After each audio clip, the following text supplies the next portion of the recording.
Joining us now is the US pollster, Frank Luntz. Thank you very much for being with us. And, does this come as any surprise at all to you?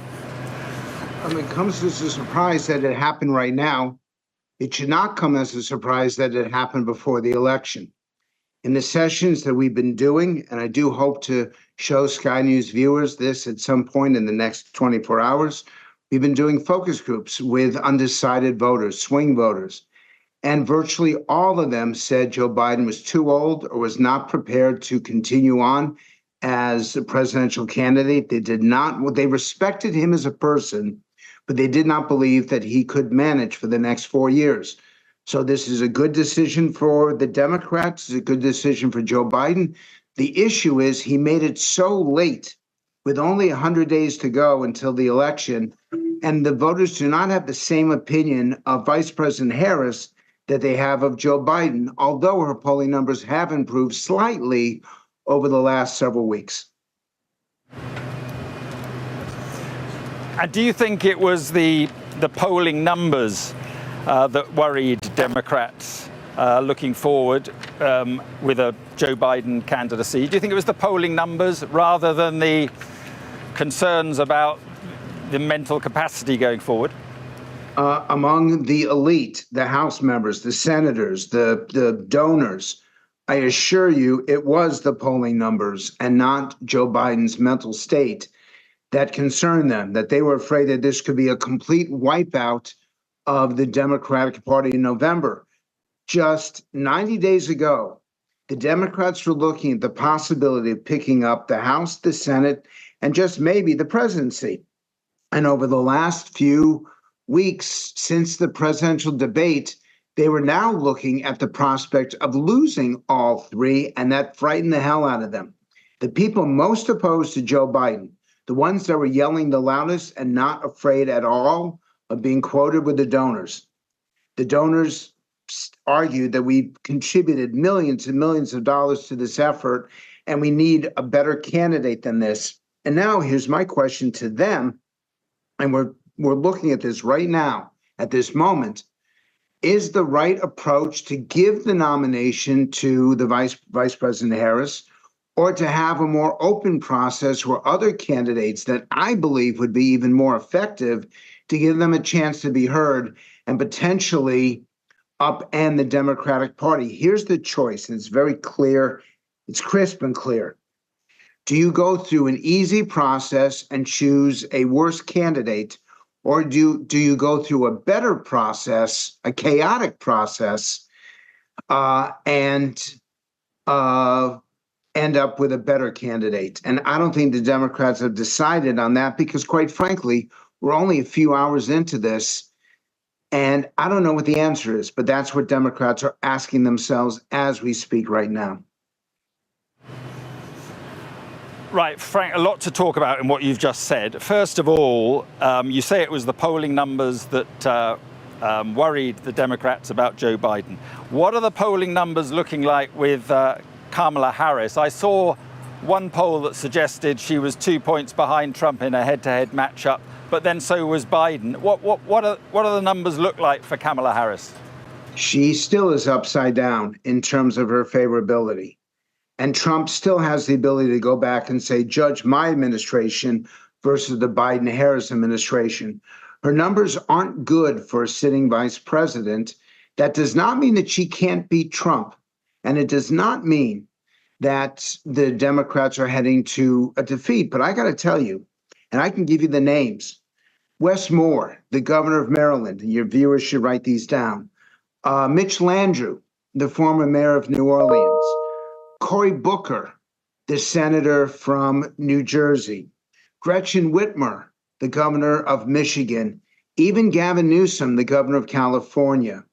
That when voters see them and react to them, they have a more favorable impression than they do of the current vice president.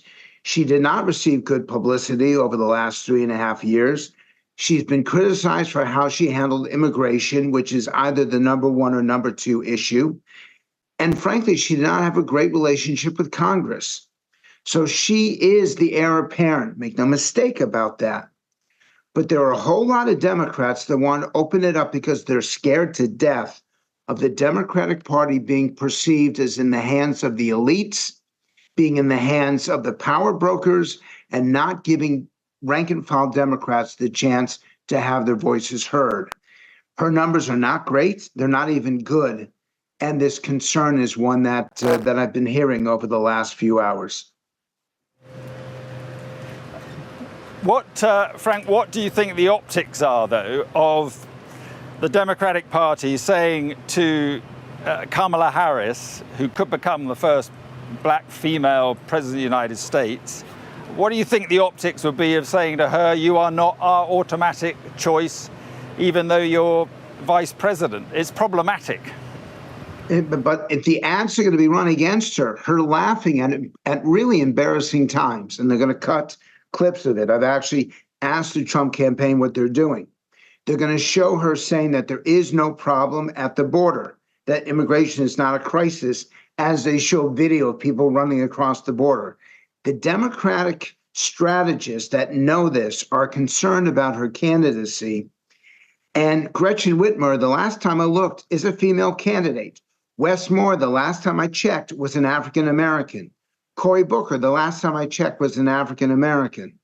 So there are people who are out there that represent the constituencies that Kamala Harris represents, but have the potential not to be blamed for the current administration, whose numbers are upside down, are negative. And I'll give you the most recent example. 55% of Americans believe the Trump administration was overall successful. Only 39% feel the same about Biden-Harris. So as a strategist, I'm thinking, is there a better candidate out there that stands for the democratic principles that they hold dear, but don't have the baggage that a Biden-Harris ticket would have? Frank, let me just put this to you. We've just had a tweet on X from J.D. Vance, Donald Trump's pick, of course, as vice president. J.D. Vance has said, Joe Biden has been the worst president in my lifetime, and Kamala Harris has been right there with him every step of the way. Over the past 4 years, she co-signed Biden's open border and green, what he called scam policies that drove up the cost of housing and groceries. She owns all these failures, and she lied for nearly 4 years about Biden's mental capacity, saddling the nation with a president who can't do the job. President Trump and I are ready to save America, whoever is at the top of the Democratic ticket. Bring it on. So there we are, Frank Luntz. I mean, it's a brutal attack already underway against Kamala Harris. Yes, and I'd be looking at that 4%, because that's all that's left. 4% of America has not decided, well, between the Biden-Harris ticket and the Trump-Vance ticket. I'd say to the Republicans, calm the hell down. That this kind of rhetoric does appeal to your base. It'll drive up attendance at rallies, but that kind of rhetoric does not get you across the line with undecided voters. And this has always been the challenge with Donald Trump. The 45-minute speech that he had written really worked across the aisle, was incredibly unifying and positive. But the speech that he actually delivered, with all the negativity and all the snarkiness, and the 93-minute speech on Thursday night, turned off an awful lot of people. If the Republicans can keep their anger in check, they're going to be the next administration. But if tweets like that does not win a single undecided voter, that does not win a single floating voter, and make no mistake, Trump does not have enough votes. He is ahead, and he should win, because his voters are much more energized, are much more excited than the Democrats that are about to go through chaos. But in the end, he still isn't quite there yet. And that tells me, that tweet, that they're abandoning any effort to win these final undecided, these double haters, as they're called, because they don't like Trump or Biden, that they've abandoned them and they're simply going to go after their base and try to turn them out. They will be successful at that. But I say to your viewers right now that does not give them quite enough votes to be assured of winning in Pennsylvania, Michigan, and Wisconsin. And a tweet like that is not helpful to their cause.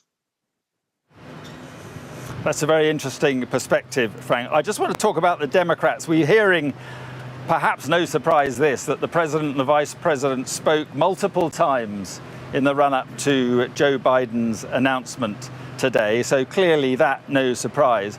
But I just want to ask you about what happens with the Democratic Party going forward.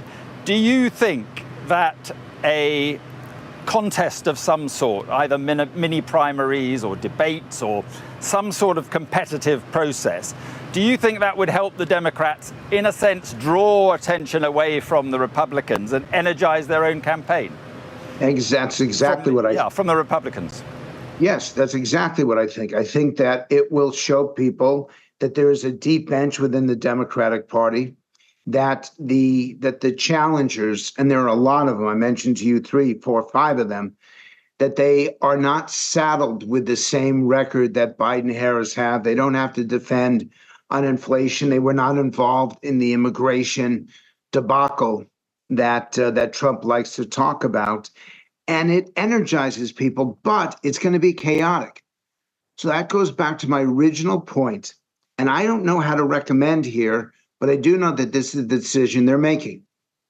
Democrats privately do not believe that Kamala Harris would be the best candidate, but it's the easiest candidate. It's the smoothest transition, and you can simply move forward.